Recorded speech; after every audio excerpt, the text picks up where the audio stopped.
अस्सलामुअलैकुम, नमस्कार। आज हम लोग मैं डिस्कस कर रहा हूँ बिहार लोकसभा में। तो बिहार में सभी पार्टी की ऑपोजिशन पार्टी जो नीतीश कुमार, राहुल गांधी, ममता बनर्जी, लालू प्रसाद यादव सभी मिलके जो प्रोग्राम मीटिंग हुआ, उसमें सभी पार्टी का से मैं ये कहना चाह रहा हूँ कि सर आप लोग पूरा इंडिया में जो भी लोकसभा सीट पे अपना कैंडिडेट उतार रहे हैं, तो ऑपोजिशन वाले आपके ऊपर आवाज़ उठा रहे हैं, तो उनमें से आप ये डिसाइड कर लीजिए कि एक लोकसभा में एक ही पार्टी का कैंडिडेट हो और वो कैंडिडेट पहले ही क्लियर कर लीजिए, ताकि ये कंफ्यूज में ना रहे कि जनता कि किस कैंडिडेट को वोट दे। क्योंकि हमारे यहाँ के सीमांचल से जो शाहनवाज है बीजेपी पार्टी का, उसको कोई नहीं जानता था। उसको बीजेपी से सीट मिला और किशनगंज जैसा इलेक्शन लड़ा। उस टाइम हम लोग छोटे थे और हमारे पापा लोग यानी हमारे समाज उसको सपोर्ट किया, रिस्पेक्ट किया, जिताया। जीतने के बाद बीजेपी में उसको जाके मंत्री मिला, कपड़ा मंत्री बना का 2-3 मंत्री। तो वो बोल रहे हैं ये दूसरे राज्य का मुख्यमंत्री आ रहा है, इन लोग कुछ नहीं कर सकते हैं। बाकी मैं उनसे ये भी कहना चाह रहा हूँ सर, आपका भी कहना सही है, पर ये तो भी सोचिए कि बीजेपी 50% से कम वोट ला के मुख्य प्राइम मिनिस्टर बन सकता है। इन लोग आपस में ही लड़ के अपना सीट, अपना कैंडिडेट उतार के, जबकि इन लोग का वोट परसेंटेज ज़्यादा है, तब भी हार जाते हैं। अगर इन लोग आपस में राजस्थान हो, बिहार हो, यूपी हो, महाराष्ट्र हो और पश्चिम बंगाल हो, अगर एक सीट में एक ही पार्टी लड़े, जैसे बिहार में है, जिस जगह लालू का यानी लालू प्रसाद यादव का कैंडिडेट खड़ा हो रहा है, उस जगह नीतीश नहीं लड़े और कांग्रेस नहीं लड़े, तो इसका मतलब कांग्रेस का सपोर्ट उसी के लालू यादव को देंगे और नीतीश का भी। और जिस जगह नीतीश का रहे तो उस जगह कांग्रेस का ना रहे, तो उस जगह कांग्रेस को मिलेगा। इस तरह से वोट परसेंटेज जो मिल जाएगा आपस में, तो इसका चांस है कि उस सीट निकल सकता है। जैसे किशनगंज में कांग्रेस के पार्टी से लड़े, वो जीत सकता है। और अररिया में इसका लालू प्रसाद का लड़ ले तो वो जीत सकता है। कटिहार हो, जहाँ यानी मेरा कहने का मतलब है कि अगर जहाँ जदयू का वोट परसेंटेज ज़्यादा है तो दूसरी पार्टी कैंडिडेट नहीं लड़ा है, उसको एक है कि मान लो अगर कैंडिडेट जदयू से लड़ रहा है, तो जदयू लालू वाला कहे जदयू नहीं है मैं हूँ, और कांग्रेस वाला मैं कहे कि मैं हूँ, तुम मुझे ही समझ के वोट दो। वैसे पश्चिम बंगाल में कांग्रेस जहाँ लड़े वहाँ ममता बनर्जी के कैंडिडेट नहीं लड़े। वैसे ही यूपी में जहाँ अखिलेश के कैंडिडेट लड़े, वहाँ इसका कांग्रेस का नहीं लड़े, जहाँ कांग्रेस का लड़े तो वहाँ अखिलेश का नहीं। इससे यानी दोनों सभी लोग एक का है कि अगर मान लो जहाँ कांग्रेस का लड़ रहा है तो सभी पार्टी का है कि जाके अपने वाले तारीफ कहे, मान लो ये कांग्रेस नहीं है मैं हूँ, सब आपस में मिल के लड़ रहा हूँ, तभी बीजेपी को हरा सकते हैं, नहीं तो नहीं। और इस मामले में शाहनवाज सर से कहना चाह रहा हूँ, सर आपको जब नहीं पहचानता था, जब इससे पहले कांग्रेस सरकार से पहले आप जो मंत्री थे, तो आपके घर तो भागलपुर थे और आप इलेक्शन कहाँ से लड़े? किशनगंज से, बैकवर्ड एरिया से, सीमांचल से। तो वहाँ की जनता सोचा कि ये हमारे लिए नया नेता आया है जो हम लोग के लिए कुछ करेंगे। आपके सरकार भी थे सेंट्रल में, चाहते आप तो मंत्री भी थे, किशनगंज में बहुत सारे फैक्ट्री दे सकते थे, मगर आप दिए नहीं। और आप वहाँ से जीतने के बाद अपना राजनीतिक करियर बन गया तो आप इधर आ गए। तो आप अभी दूसरी पार्टी को बुराई कर रहा है। राजनीति में तो यही है कि दूसरा पार्टी को बुराई करना। तो मैं नहीं कह रहा हूँ, मगर सर आपको ये ध्यान देना चाहिए, जहाँ से आपका राजनीतिक करियर शुरुआत हुआ है वहाँ के लिए कुछ करना चाहिए।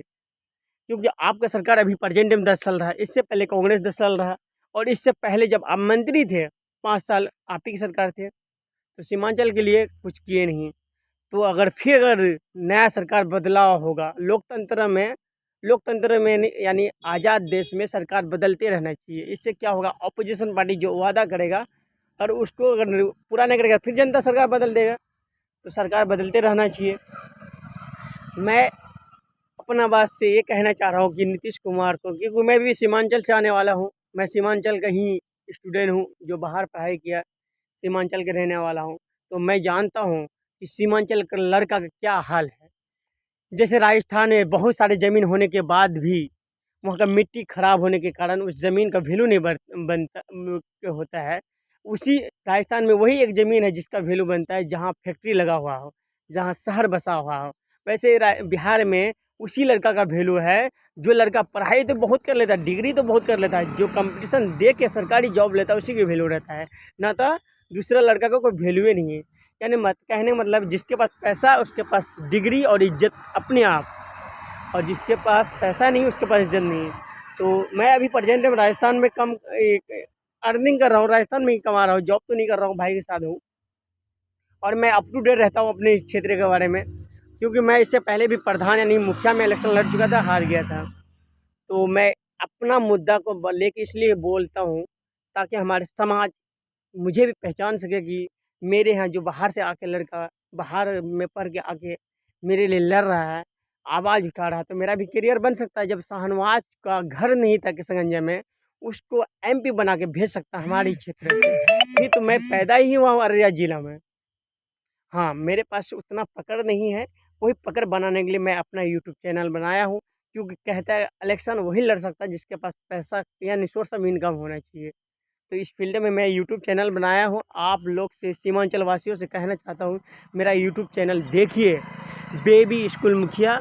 और मैं पूरा बिहार की जनता से कहना चाह रहा हूँ, मैं गरीब मजदूर के लिए लड़ता हूँ, लड़ते आया हूँ, हमेशा आवाज़ उठाया हूँ, गलत के साथ गलत बोला हूँ मैं, सही के साथ सही बोला हूँ। इसीलिए मैंने अपना प्रधान के इलेक्शन, मुखिया के इलेक्शन में मैं बोला था वोट फ्री में काम फ्री में, क्योंकि वहाँ 500 रुपये में वोट दे के इलेक्शन लड़ता है। तो मैंने कहा यार एमपी के टाइम में क्या वोट देने के टाइम में पैसा लेते हो? नहीं, एमएलए में नहीं लेते हो, तो फिर मुखिया में क्यों लेते हो? हमारे पास पैसा नहीं है तो इसीलिए तुम आवाज़ उठाते हो।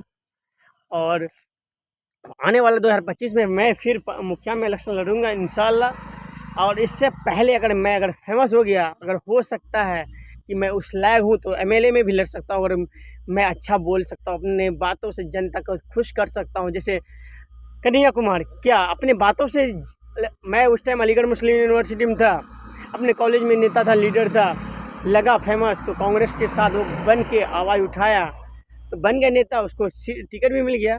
मैं इसीलिए बार बार बोलता हूँ, अगर बोलने से मेरा अगर कुछ पार्टी में अगर लगे कि ये लड़का टैलेंटेड बंदा है, क्यों मेरा भी एज चल रहा है 26-27 साल, राजनीति स्टार्ट करियर मतलब 25 साल के बाद आप एमपी या एमएलए में लड़ सकते हैं। सिर्फ एक ही पोस्ट है जो राष्ट्रपति हो 30 साल में।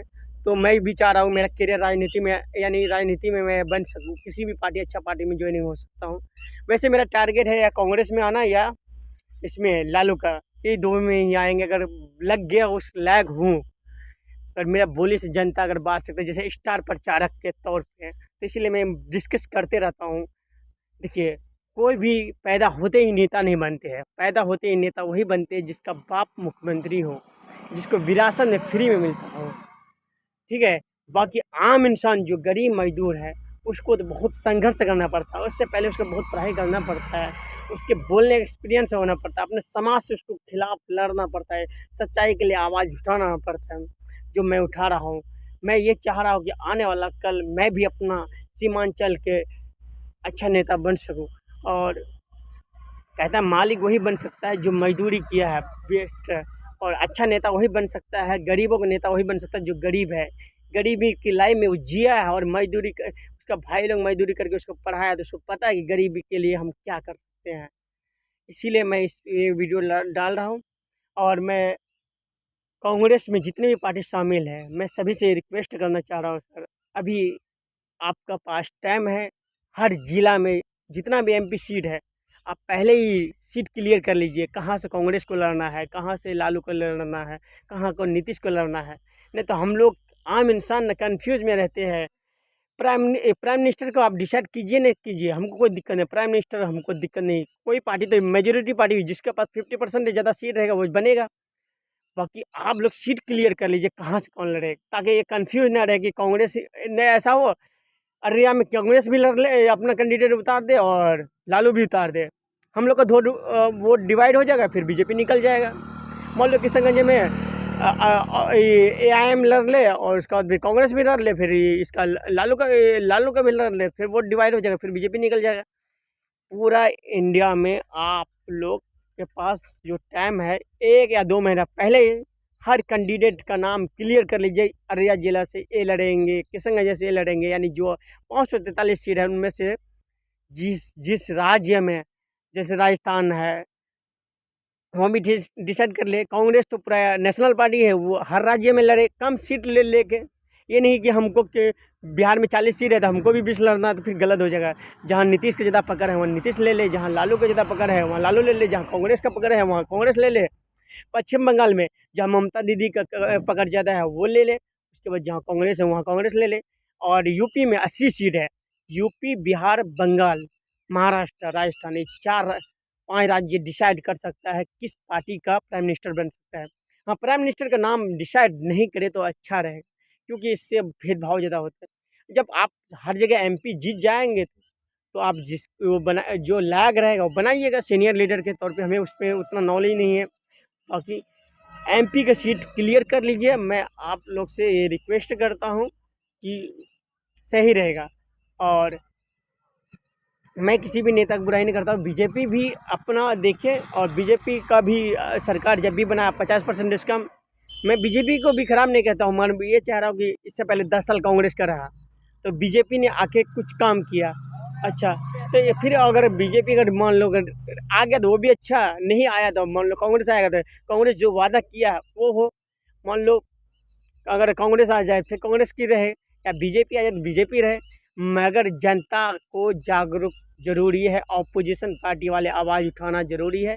और मैं भी सभी सरकार को रिस्पेक्ट करता हूँ। मैं सभी सरकार के नेता को ये कहना चाह रहा हूँ, सरकार किसी भी पार्टी की बने वो 5 साल में बदल सकता है। बाकी आप गरीब, मजदूर, किसान के लिए काम कीजिए। देश में 3 चीज़ में ज़्यादा काम कीजिए, सभी सरकार से कहना चाह रहा हूँ। सबसे अच्छा स्कूल बनाइए, उसके साथ एजुकेशन पे ध्यान दिया जाए, जैसे प्राइवेट स्कूल में देता है उस तरह। दूसरी बात, रोड बन रहा है अच्छा। हमको नितिन गडकरी का मैं बहुत बड़ा फ़ैन हूँ, क्योंकि उसने रोड बहुत अच्छा बना रहा है। दो चीज़। तीसरे कि जो बैकवर्ड राज्य है उस राज्य में फैक्ट्री दीजिए सर। मैं नहीं कहता हूँ सरकारी जॉब दीजिए, फैक्ट्री दीजिए। फैक्ट्री अगर मान लो लगेगा, किसी भी कंपनी आएगा फैक्ट्री लगाने, उसको ये कहो कि तुम्हारा फैक्ट्री में लॉस होगा तो मैं तुम्हें माफ़ करवाऊँगा। बाकी आप बिहार में फैक्ट्री लगाइए सर, सीमांचल में ज़्यादा लगाइए फैक्ट्री।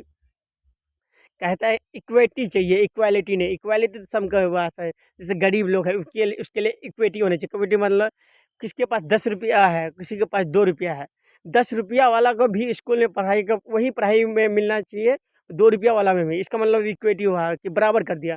मान लीजिए कोई ब्रांडेड कपड़ा है 900 रुपया का, और अमीर आदमी के लिए 900 रुपया लगे, और जो गरीब है उसका आर्थिक स्थिति खराब है उसके लिए 3 रुपया होने चाहिए। यानी मान लो कि गरीब उसका हालात सही हकीकत में खराब है तो उसके लिए इक्विटी होनी चाहिए। जैसे अच्छा कोचिंग में, प्राइवेट कोचिंग आजकल चल रहा है, उसमें फीस गरीबों के लिए कम होनी चाहिए। जैसे 1.5 लाख 1 लाख रुपया लेता है नीट के लिए तैयारी करने के लिए, तो गरीब के लिए मुस्लिम से 3,000 होना चाहिए। क्योंकि आजकल कंपटीशन इतना टफ है तो कोचिंग वाले दिन ब दिन फीस बढ़ा रहे हैं। मैं जहाँ से पढ़ा हूँ जो कि हाट से, अपना टाइम में 1700 रुपया में मेरा 10th क्लास की कंप्लीट पढ़ाई हो गया था। उसी टीचर ने आज के टाइम में 10,000 लेता है, लगभग 8,000 लेता है। तो इसका मतलब वो भी गरीब का बच्चा था, मगर दिन ब दिन बढ़ा रहे हैं। तो मैं ये नहीं कह रहा हूँ कि बढ़ाओ नहीं, तुम बढ़ाओ, मगर फीस उसके लिए बढ़ाओ जिसका बाप दे सकता है। एक मजदूर क्लास के बेटे के लिए तुम अगर 10,000 रखो तो उसका बच्चा पढ़ाई छोड़ के आगे दिल्ली कमाता है।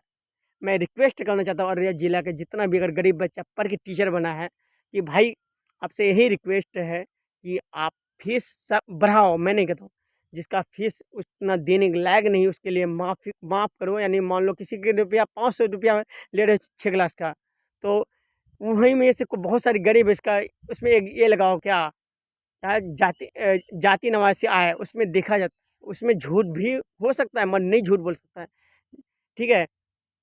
या बाप का नाम पे ज़मीन वगैरह का कुछ पता कर लो, कोई ऐसा ऐप बनाओ जो पता चल जाए। सरकार को तो मैं बोला था कि एक ऐसा ऐप बनाइए जिसके बाप के नाम पे ज़मीन है, तो कोटा में मान लो अगर उसके पास वो कोटा लगा फ्री का गेहूँ चावल, तो उस ऐप से पता चले कि इसका बाप या इसका फैमिली में कितना बीघा ज़मीन है। मान लो 2 बीघा ज़मीन है, उसके अपने आप नाम कर जाना चाहिए।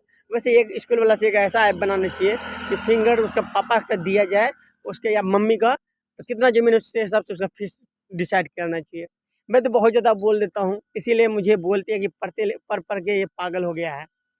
जब अगर तुम ईमानदारी से बात करोगे तुम्हारा दुश्मन बहुत हो जाएगा, और दुश्मन पैदा नहीं करना पड़ता है, सिर्फ तुम ईमानदारी में बात करो, हक के लिए लड़ो, गरीब के लिए, तुम्हारा दुश्मन बन जाएगा। मैं अपनी बात को फिनिश करता हूँ। जय हिंद, जय भारत।